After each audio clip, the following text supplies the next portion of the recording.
अस्सलाम वालेकुम दोस्तों, जी त हिन वक़्तु असां सां गॾु मौजूदु आहे शाइर अहले सुन्नत, शाइर अहले बैत, सदारती एवॉर्ड याफ़्ता मोहतरम जनाब अब्दुर्रहीम अज़मी साहब, जन अव्हां खे बख़ूबी मालूम आहे त तंज़ीम नात ख़्वां इत्तेहाद जा मरकज़ी सेक्रेटरी जनरल हुया, जन रिसेंट हाणे पंहिंजे उहिदे तां इस्तीफ़ा ॾिनी आहे। जंहिंखां पोइ तंज़ीम नात ख़्वां इत्तेहाद जो हिकिड़ो मरकज़ी इजलास घोटकी में थियो। हाणे साईंजन खां असीं पुछा कंदासीं त उन घोटकी इजलास में कहिड़ा फ़ैसिला थिया ऐं पंहिंजो जेको आहे छा चवणु चाहींदो इन इजलास जे बारे में सर? मां अर्ज़ु इहो करणु चाहींदुसि त उहा जेका इस्तीफ़ा ॾिनी हुई, जेका तंज़ीम आहे उन में लाबी कल्चर आहे, तंज़ीम आहे उन में हिकु हटी आहे, उन में अक़रबा परवी आहे, उन में नानी वेढ़ो आहे, उन जे अंदरूनी साज़िशुनि खां तंग थी करे मां हिकु इस्तीफ़ा ॾिनी। अल्हम्दुलिल्लाह मां तॾहिं चवां थो जो इन्हनि खे दलीलनि सां साबित मूंखे करिणो हो त कीअं अक़रबा परी आहे, कीअं जेको आहे सो लाबी आहे, कीअं हिकु हटी आहे। पर मालिक जा एहसान, तंज़ीम जे चेयरमैन 1 लख रुपयो ख़र्चु कयो तंज़ीम जी गरजाणी ते, मरकज़ी गरजाणी जेका घोटकी में रखी वई, उहो 1 लख रुपयो ख़र्चु करे चेयरमैन साहब इहो पाण साबित कयो त हीअ मुंहिंजी मूरुसी मिल्कियत आहे, तंज़ीम न आहे हिकु हटी आहे, तंज़ीम न आहे इहा अक़रबा परवरी आहे, तंज़ीम न आहे इहा लाबी सिस्टम आहे।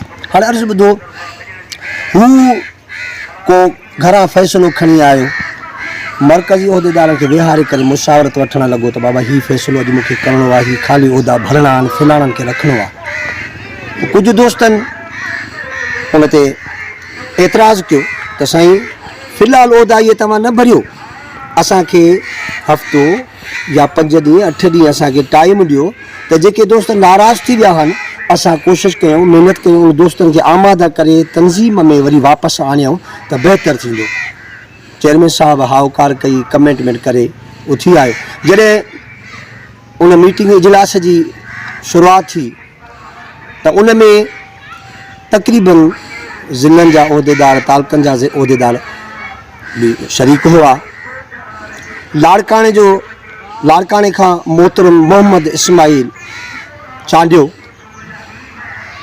नवाब शाह खां मोहतरम ग़ुलाम नबी ओठो, नौशोर फ़िरोज़ खां मोहतरम अब्दुल गनी पहवर, कश्मोर खां मोहतरम भूरल फ़कीर तांगरी, सखर खां मोहतरम मोहम्मद यूसुफ सूमरो, इहे ज़िलनि जा उहिदेदार। उन खां अलावा ॿिया तालुकनि जा या ॿिया उहिदेदार केतिरा ई उन में शरीक थिया। पंहिंजे पंहिंजे तक़रीरुनि में सभिनी चेयरमैन साहब खां घुर कई त साईं 5 ॾींहं या 8 ॾींहं मुदो ॾिनो वञे, मौक़ो ॾिनो वञे त दोस्त जेके रुसी विया आहिनि, जेके जन मुस्तफ़ी थिया आहिनि, उन्हनि खे आमादा करे ॿीहर आंदो वञे।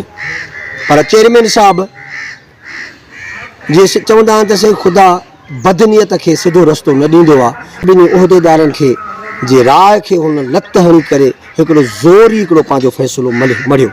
उहो फ़ैसिलो मढ़ियो जीअं प्राइमरी में अॻे पढ़ंदा हुआसीं त ॾिनी हार ॾिना साबू हार, मतिलबु इहो मिसाल हुन साॻियो क़ाइमु कयो। इन ते अजी वाइस चेयरमैन भूरल टांगरी उहे उथी बीठा, जन रड़ियूं कयूं त तुंहिंजो फ़ैसिलो नामंज़ूर आहे, नामंज़ूर आहे, नामंज़ूर आहे, नामंज़ूर आहे। त उनखे त एतमाद में मरकज़ी उहिदेदारनि खे बि हुन एतमाद में न वरितो, उनखे बि उन जी राय खे बि उन अहमियत न ॾिनी, चवंदो रहियो त न थींदो, तव्हांजे चवण ते न थींदो, उहो ई थींदो जेको मां चाहींदुमि।